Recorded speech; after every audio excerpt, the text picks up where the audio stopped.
আপু আসসালামু আলাইকুম। ওয়ালাইকুম সালাম। কেমন আছেন? জি ভাইয়া ভালো আছি। আপনি ভালো আছেন? জি আলহামদুলিল্লাহ। আপু আপনার নাম কি? ভাইয়া আমার নাম স্বপ্না। স্বপ্না। জি। খুব সুন্দর নাম। তো স্বপ্না আপা কি জন্য আসলেন? কি করেন আপনি বলেন? ভাইয়া আজকে অনেক দুঃখে পড়ে কষ্টে পড়ে ভাইয়া প্রতিবেদনের মাঝে ভালো একটা মনের মতো মানুষ চাই যে আমার পাশে থাকবে, আমার ভালোবাসে বিয়ে করবে, আমার একটু সহযোগিতা করবে। আমি খুব আচ্ছা। কষ্টের ভিতরে আছি। খুব কষ্টের ভিতরে আছেন। বয়স কত আপনার? ভাইয়া 18, আচ্ছা 19-এ পড়ছে। আচ্ছা আচ্ছা। বিয়ে শাদী এখনো হয় নাই না? না ভাইয়া। ইচ্ছা করে করেন না নাকি হচ্ছে না কোনটা?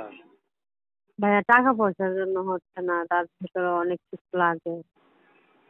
পরিবারে কে কে আছে? আমি আমার দাদুর কাছে থাকি, ঘরে সৎ মা আছে। আর আব্বু আলাদা থাকে সৎ মারে নিয়ে, আমি আমার দাদির কাছে। আচ্ছা আচ্ছা।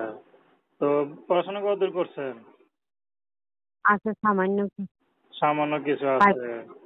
আচ্ছা। তো এখন বিয়ে শাদী করবেন কেমন মানুষ পেলে বিয়ে করবেন? হয়ে আছে যদি আমার দুই বেলা দুই মতো ডাল ভাত খাওয়াইতে পারে এতেই আলহামদুলিল্লাহ। কত বয়স যদি বেশিও হয় কমও হয় তাতে সমস্যা নাই। আচ্ছা।